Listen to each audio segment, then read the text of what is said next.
एक गांव में धनीराम नाम का एक जमींदार रहता था। उसका एक लड़का था जिसका नाम राजू था।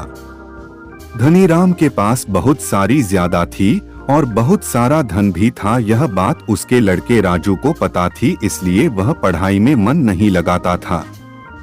एक दिन धनीराम अपने बेटे से कहता है, बेटा राजू, तुम अपना ध्यान पढ़ाई में क्यों नहीं लगाते? तो उस पर उसका बेटा कहता है, पिताजी, हमारे पास कितनी दौलत है और पढ़ाई करके तो नौकरी हासिल की जाती है ना, मुझे नौकरी करने की क्या जरूरत, हमारे पास पहले से ही इतनी सारी जायदाद है। यह बात सुनकर धनीराम कहते हैं, बेटा, नौकरी के लिए पढ़ाई नहीं की जाती, बल्कि पढ़ाई तो ज्ञान हासिल करने के लिए की जाती है और बुद्धिमान बनने के लिए की जाती है, ताकि हम उस बुद्धिमानी से अपने जीवन में और तरक्की कर सकें। लेकिन यह बात राजू को समझ में नहीं आती और वह अपने पिता के बात पर ध्यान नहीं देता और इसीलिए उसके पिता उसका बहुत गुस्सा करते हैं और उसे मारते भी रहते हैं। यह सब होने के बाद राजू अपने पिता का बहुत गुस्सा करने लगा और अपने पिता से नफरत करने लगता है।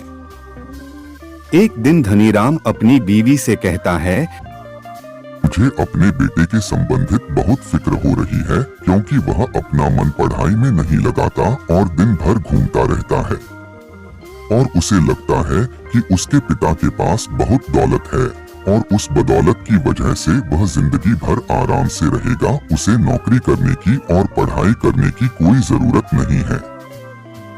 यह सुनकर धनीराम की पत्नी कहती है, गलती हमारी है, हम नहीं इसमें बचपन से लड़ पाए से पाला है और इसका बदला हमें अब भुगतना पड़ रहा है।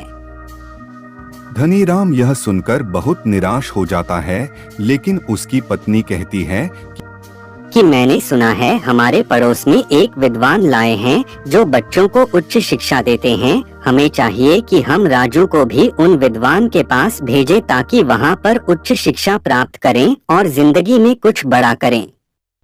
यह सुनकर धनीराम कहता है, ठीक है, कल शुभम राजू को उस विद्वान के पास छोड़कर आ जाएंगे। फिर उसकी माँ राजू के पास चली जाती है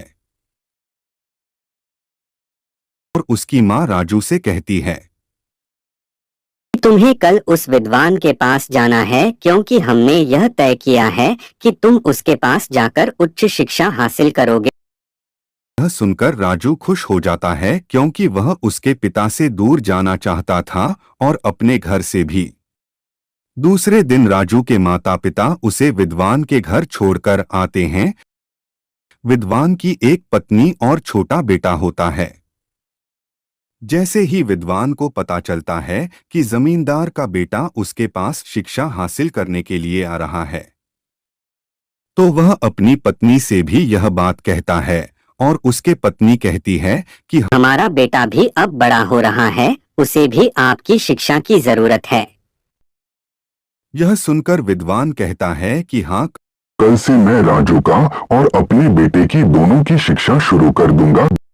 दूसरे दिन जमींदार अपने बेटे राजू को विद्वान किया छोड़कर जाता है और विद्वान से कहता है कि मेरा बेटा जो है वह बहुत आलसी है, उस पर विशेष ध्यान देना। यह सुनकर विद्वान कहते हैं कि हाँ, आप निश्चित है, मैं आपके बेटे को बुद्धिमान और जिम्मेदार बना दूंगा। अपनी शिक्षा पर बिल्कुल ध्यान नहीं देता, इससे भी दुआ बहुत नाराज हो जाते हैं और उसे हर वक्त आते रहते हैं। राजू को यह बात पसंद नहीं आती कि विद्वान उसे हर बैठे रहते हैं। एक बार विद्वान और उसकी बीवी शादी में कहीं बाहर जा रही होती है और विद्वान राज्यों से कहते हैं कि मेरे छोटे बेटे को मैं तुम्हारे पास छोड़कर जा रहा हूँ, तुम इसका ध्यान रखना और अपनी आज की पूरी पढ़ाई पूरी करें। इसका ध्यान रखना नहीं तो यह पढ़ाई के बजाय खेलकूद में ना लग जाए। राजू उस लड़के को समझाता है क्यों खेलकूद ना करें, बल्कि पहले पढ़ाई करें, फिर खुद करें, लेकिन वह लड़का मानने को तैयार ही नहीं होता और अपने खेलकूद में लगा रहता है। अगला वीडियो देखने के लिए हमारे चैनल को सब्सक्राइब करें।